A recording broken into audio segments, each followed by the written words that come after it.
ओम शांति। ओम शांति। ओम शांति। ओम शांति। ओम शांति। ओम शांति। आज तारीख हो गई 18 मार्च 2025। प्रातः मुरली ओम शांति। बाप दादा मधुबन। कहाँ बैठे हैं? मधुबन में बाप दादा के सम्मुख। सुनते हैं आज की मुरली। मीठे बच्चे, इस समय तुम्हारी यह जीवन बहुत बहुत अमूल्य है, क्योंकि तुम हद से निकल बेहद में आए हो। तुम जानते हो हम इस जगत का कल्याण करने वाले हैं। बाबा कहते मीठे बच्चे, इस समय तुम्हारी यह जीवन बहुत बहुत अमूल्य है, क्योंकि तुम हद से निकल बेहद में आए हो। तुम जानते हो हम इस जगत का कल्याण करने वाले हैं। आज की मुरली से प्रश्न है, बाप के वर्षे का अधिकार किस पुरुषार्थ से प्राप्त होता है? उत्तर, सदा भाई भाई की दृष्टि रहे, स्त्री पुरुष का जो भान है वह निकल जाए, तब बाप के वर्षे का पूरा पूरा अधिकार प्राप्त हो। परंतु स्त्री पुरुष का भान व यह दृष्टि निकालना बड़ा मुश्किल है। इसके लिए देय अभिमानी बनने का अभ्यास कर चाहिए। जब बाप के बच्चे बनेंगे तब वर्षा मिलेगा। एक बाप की याद से सतो प्रधान बनने वाले ही मुक्ति, जीवन मुक्ति का वर्षा पाते हैं। गीत चला, आखिर वह दिन आया आज। ओम शांति। मैं आत्मा बिंदु रूप ज्योति स्वरूप, मैं आत्मा शांति धाम की रहने वाली हूँ। मैं आत्मा शांति के सागर बाप का बच्चा हूँ। शांति मेरा सर्वधर्म है। बाबा कहते मीठे बच्चे, अब घर वापस जाना है। ओम शांति। बच्चे ये जानते, ओम माना अहम आत्मा मम शरीर। अभी तुम इस ड्रामा को, सृष्टि चक्र को, इस सृष्टि चक्र के जानने वाले बाप को जान गए हो, क्योंकि चक्र को जानने वाले को रास्ता ही कहेंगे। क्या कहते बाबा कि अब आप तुम लोग, अब आप इस सृष्टि चक्र को, इस सृष्टि चक्र के जानने वाले बाप को जान गए हो, इस ड्रामा को जाने, क्योंकि इस चक्र को जानने वाले को रास्ता ही कहेंगे। रास्ता और रचना को और कोई भी नहीं जानते। बल पढ़े लिखे बड़े बड़े विद्वान पंडित आदि है, उन्हें अपना घमंड तो रहता है ना, परंतु उनको यह पता नहीं है, कहते भी है ज्ञान, भक्ति और वैराग्य। अब यह तीन चीजें हो जाती है, इनका भी अर्थ नहीं समझते। सन्यासियों को वैराग्य आता है घर से, उन्हों को भी ऊंच और नीच की ईर्ष्या रहती है। यह ऊंच कुल का है, यह मध्यम कुल का है, इस पर उन्हों का बहुत चलता है। क्या कह रहे बाबा कि जो ये सन्यासी भी है, ये भी ऊंच नीच का वो रखते हैं, जबकि यहाँ पे सब भाई भाई है। और जब ब्रह्मा के बच्चे बने तो सब बहन भाई हो गए। उन्हों को भी ऊंच और नीच की ईर्ष्या रहती है। यह ऊंच कुल का है या मध्यम कुल का, इस पर उन्हों का बहुत चलता है। किनका? सन्यासियों का। कुंभ के मेले में भी उन्हों का बहुत झगड़ा हो पड़ता है कि पहले किसकी सवारी चले। वो कहता है मैं बड़ा, वे कहते हैं आप छोटे, तो इसी बात पर झगड़ा होता है। इस पर बहुत लड़ते हैं, फिर पुलिस आकर छुड़ाती है। तो यह भी देहाभिमान हुआ ना। दुनिया में जो भी मनुष्य मात्र है, सब है देह अभिमानी। तुमको तो अब देही अभिमानी बनना है। क्या बनना है? देही अभिमानी, यानी आत्म अभिमानी बनना है। दुनिया में जो भी मनुष्य मात्र है, सब है देह अभिमानी। तुमको तो देह अभिमानी बनना है। बाप कहते हैं देह अभिमान छोड़ो, अपने को आत्मा समझो। देह अभिमान छोड़ो, अपने को आत्मा समझो। आत्मा ही पतित बनी है, उसमें खाद पड़ी है। आत्मा ही स्तो प्रधान तमो प्रधान बनती है। जैसी आत्मा वैसा शरीर मिलता है। श्री कृष्ण की आत्मा सुंदर है तो शरीर भी बहुत सुंदर होता है। उनके शरीर में बहुत कशिश होती है। पवित्र आत्मा ही कशिश करती है, शरीर कशिश नहीं करता, आत्मा ही कशिश करती है। लक्ष्मी नारायण की इतनी महिमा नहीं है जैसे श्री कृष्ण की है, क्योंकि श्री कृष्ण तो पवित्र छोटा बच्चा है। यहाँ भी कहते हैं छोटा बच्चा और महात्मा एक समान है। महात्माएं तो फिर भी जीवन का अनुभव कर फिर विकारों को छोड़ते हैं, घृणा आती है। बच्चा तो है ही पवित्र, उनको ऊंच महात्मा समझते हैं। तो बाप ने समझाया, यह निवर्ती मार्ग वाले सन्यासी भी कुछ थमाते हैं। जैसे मकान आधा पुराना होता है तो फिर मरम्मत की जाती है, सन्यासी भी मरम्मत करते हैं। पवित्र होने से भारत थमा रहता है। भारत जैसा पवित्र और धनवान खंड और कोई हो नहीं सकता। क्या कह रहे बाबा कि भारत जैसा पवित्र और धनवान खंड और कोई नहीं हो सकता। क्यों नहीं हो सकता? क्योंकि परम पिता परमात्मा स्वयं इसी भारत में ही आते हैं और कहीं नहीं आते। अब बाप तुमको रास्ता और रचना के आदि मध्य अंत की स्मृति दिलाते हैं, क्योंकि यह बाप भी है, टीचर भी है और गुरु भी है। बाबा क्या है? बाप भी है, टीचर भी है और सदगुरु भी है। गीता में श्री कृष्ण भगवान वाच लिख दिया है, उनको कभी बाबा कहेंगे क्या? अथवा पतित पावन कहेंगे क्या? जब मनुष्य पतित पावन कहते हैं तो श्री कृष्ण को याद नहीं करते, वे तो भगवान को याद करते हैं। फिर कह देते पतित पावन सीताराम, रघुपति राघव राजा राम। कितना मुझारा है। बाप कहते हैं, मैं तुम बच्चों को आकर यथार्थ रीति सभी वेदों शास्त्रों आदि का सार बताता हूँ। पहली मुख्य बात समझाते हैं कि तुम अपने को आत्मा समझो और बाप को याद करो तो तुम पावन बनेंगे। तुम हो भाई भाई, फिर ब्रह्मा की संतान कुमार कुमारियां तो भाई बहन हो गए। यह बुद्धि में याद रहे, असल में आत्माएं भाई भाई है। फिर यहाँ शरीर में आने से भाई बहन हो जाते हैं। आत्मा क्या है? भाई भाई है। इतनी भी बुद्धि नहीं समझने की, वह हम आत्माओं का फादर है तो हम ब्रदर्स ठहरे ना। फिर सर्वव्यापी कैसे कहते हैं? वर्षा तो बच्चों को ही मिलेगा, फादर को तो नहीं मिलता।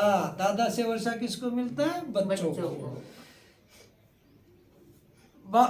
नहीं मिलता। बाप से बच्चे को वर्षा मिलता है। ब्रह्मा भी शिव बाबा का बच्चा है ना, इनको भी वर्षा उनसे मिलता है। तुम हो जाते पोतरे पोतरिया, तुमको भी हक है। तो आत्मा के रूप में सब बच्चे हो, फिर शरीर में आते हो तो भाई बहन कहते हो। जब आत्मा में हो, आत्म स्वरूप में हो तो भाई भाई, और जब शरीर में आते हैं तो बहन भाई बन जाते हैं। और कोई नाता नहीं, सदा भाई भाई की दृष्टि रहे, स्त्री पुरुष का भान भी निकल जाए। जब मेल फीमेल दोनों ही कहते ओ गॉड फादर, तो बहन भाई हुए ना। भाई बहन तब होते हैं जब बाप संगम पर आकर रचना रचते हैं, परंतु स्त्री पुरुष की दृष्टि बड़ा मुश्किल निकलती है। बाप कहते हैं तुमको देही अभिमानी बनना है। क्या कहते हैं बाबा? तुमको देही अभिमानी बनना है। बाप के बच्चे बनेंगे तभी वर्षा मिलेगा। मामे कभी याद करो तो सतो प्रधान बनेंगे। कहते मुझे याद करो तो सतो प्रधान बनेंगे। सतो प्रधान बनने बिगर तुम वापस मुक्ति जीवन मुक्ति में जा नहीं सकेंगे। यह युक्ति सन्यासी आदि कभी नहीं बताएंगे। वे ऐसे कभी कहेंगे नहीं कि अपने को आत्मा समझ बाप को याद करो। बाप को कहा जाता है परम पिता, परम आत्मा, सुप्रीम। बाप को क्या कहा जाता है? परम पिता, परम आत्मा, सुप्रीम। आत्मा तो सबको कहा जाता है, परंतु उनको परम आत्मा कहा जाता है। वह बाप है। बच्चों, मैं आया हूं तुम बच्चों के पास। हमको बोलने के लिए मुख तो चाहिए ना। आजकल देखो, जहां तक गौमुख जरूर रखते हैं, फिर कहते हैं गौमुख से अमृत निकलता है। मंदिरों वगैरह में दिखाते हैं, वो मूर्ति रखते हैं, उसके मुंह से जल निकलता है, और उसी को कहते हैं कि गौमुख निकलता है, अमृत निकलता है। वास्तव में अमृत तो कहा जाता है ज्ञान को। वो पानी कोई अमृत नहीं है, ज्ञान को अमृत कहा जाता है। उन्होंने तो पत्थर का बनाकर उसमें मुख बना दिया है, जहां से पानी निकलता है। वह तो भक्ति की रस्म हो गई ना। यथार्थ बातें तुम जानते हो। भीष्म पितामह आदि को भी तुम कुमारियों ने बाण लगाए हैं। तुम तो ब्रह्मा कुमार कुमारियां हो। तो कुमारी किसकी होगी ना? अधर कुमारी और कुमारी दोनों के मंदिर है। प्रैक्टिकल में तुम्हारा यादगार मंदिर है ना। अब बाप बैठ समझाते हैं, तुम जबकि ब्रह्मा कुमार कुमारियां हो तो क्रिमिनल असाल्ट हो न सके, नहीं तो बहुत कड़ी सजा हो जाए। देहाभिमान में आने से यह भूल जाता है कि हम भाई बहन हैं। यह भी बीके है, हम भी बीके है, तो विकार की दृष्टि जा न सके। तो विकार की दृष्टि जा न सके। परंतु आसुरी संप्रदाय के मनुष्य विकार के बिगर रह नहीं सकते, तो विघन डालते हैं। अभी तुम ब्रह्मा कुमार कुमारियों को बाप से वर्षा मिलता है। बाप की श्रीमत पर चलना है, पवित्र बनना है। यह है इस विकारी मृत्यु लोक का अंतिम जन्म। यह है इस विकारी मृत्यु लोक का अंतिम जन्म। यह भी कोई जानते नहीं। अमर लोक में विकार कोई होते नहीं। उनको कहा ही जाता है संपूर्ण सतो प्रधान, संपूर्ण निर्विकारी। संपूर्ण निर्विकारियों की पूजा करते। बाप ने समझाया, तुम भारतवासी पूज्य सो फिर पुजारी बनते हो। इस समय भक्ति का प्रभाव बहुत है। भक्त भगवान को याद करते हैं कि आकर भक्ति का फल दो। भक्त भगवान को याद करते कि भक्ति का फल दो। भक्ति में क्या हाल हो गया? बाप ने समझाया, मुख्य धर्म शास्त्र 4 है। एक तो है डिटीजम, इसमें ब्राह्मण देवता क्षत्रिय तीनों ही आ जाते हैं। बाप ब्राह्मण धर्म स्थापन करते हैं। ब्राह्मणों की चोटी है संगम युग की। ब्राह्मणों की कौन सी चोटी है? संगम युग की। तुम ब्राह्मण अभी पुरुषोत्तम बन रहे हो। ब्राह्मण बने फिर देवता बनते हो। पहले ब्राह्मण बनेंगे फिर देवता बनते हो। वह ब्राह्मण भी है विकारी, वह भी इन ब्राह्मणों के आगे नमस्ते करते हैं। ब्राह्मण देवी देवताएं नमः कहते हैं, क्योंकि समझते हैं वह ब्रह्मा की संतान थे। हम तो ब्रह्मा की संतान नहीं है। अभी तुम ब्रह्मा की संतान हो, तुमको सब नमः करेंगे, फिर देवी देवता बनते हो। अभी तुम ब्रह्मा कुमार कुमारियां बने हो, फिर बनेंगे देवी कुमार कुमारियां। इस समय तुम्हारी यह जीवन बहुत बहुत अमूल्य है, क्योंकि तुम जगत की माताएं गाई हुई हो। तुम हद से निकल बेहद में आए हो। तुम जानते हो हम इस जगत का कल्याण करने वाले हैं। क्या जानते हैं? कि हम जगत का कल्याण करने वाले हैं। पहला अपना करेंगे, फिर जगत का करेंगे। तो हर एक जगत अम्बा जगत पिता ठहरे। तो क्या हो गए? जब सबका कल्याण करेंगे जगत का, तो क्या ठहरे? जगत अम्बा जगत पिता ठहरे। इस नरक में मनुष्य बड़े दुखी है, हम उनकी रूहानी सेवा करने आए हैं। जो भी दुखी है हम उनकी क्या करते हैं? रूहानी सेवा करते हैं। यादव कौरव और पांडव इकट्ठे रहते हैं, भाई भाई है ना। अब तुम्हारी युद्ध भाई बहनों से नहीं, तुम्हारी युद्ध है रावण से। भाई बहनों को तुम समझाते हो मनुष्य से देवता बनाने लिए, तो बाप समझाते देश सहित देह के सब संबंध छोड़ने हैं। तो क्या करना पड़ेगा? इस देह सहित देह के सब संबंध छोड़ने हैं। यह है पुरानी दुनिया। वहां तो तुम रहते ही बहुत थोड़े हो। नदियों में पानी भी ढेर रहता है, अनाज भी बहुत होता है। यहाँ तो इस धरती पर करोड़ों करोड़ों मनुष्य है। वहाँ सारी धरनी पर शुरू में 9-10 लाख होते हैं। सतयुग में कितने होंगे? 9-10 लाख होंगे। और कोई खंड होता ही नहीं। तुम थोड़े से ही वहाँ रहते हो।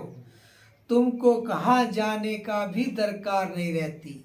वहाँ है ही भारी मौसम एक समान रहता है। 5 तत्व भी कोई तकलीफ नहीं देते हैं, ऑर्डर में रहते हैं, दुख का नाम नहीं है। वह है ही बहिष्ठ स्वर्ग। अभी है 2 नरक। यह शुरू होता है बीच से। देवता वाम मार्ग में गिरते हैं तो फिर रावण का राज्य शुरू हो जाता है। तुम समझ गए हो। हम डबल सिर ताज पूज्य बनते हैं, फिर सिंगल ताज वाले बनते हैं। ये रावण राज्य कब से शुरू हुआ? द्वापर से। जबकि वाम मार्ग देवता वाम मार्ग में चले गए और डबल ताज वालों के आगे सिंगल ताज वाले बस। पहले डबल ताज थे, अब सिंगल ताज बनते हैं। सतयुग में पवित्रता की भी निशानी है। देवता तो सब पवित्र, यहाँ पवित्र कोई है नहीं। जन्म तो फिर भी विकार से लेते हैं ना, इसलिए इसे भ्रष्टाचारी दुनिया कहा जाता है। सतयुग है शिष्टाचारी दुनिया, विकार को ही भ्रष्टाचार कहा जाता है। बच्चे जानते हैं सतयुग में पवित्र प्रवृत्ति मार्ग था, अब अपवित्र हो गए है। अब फिर पवित्र शिष्टाचारी दुनिया बनती है। सृष्टि का चक्र फिरता है ना। परम पिता परमात्मा को ही पतित पावन कहा जाता है।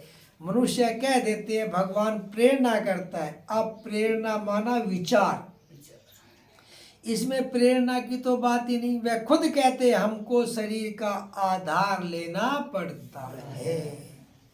बाबा आते हैं तो परम ब्रह्मा का शरीर का तन का आधार लेते, तभी ये ज्ञान सुनाते हैं।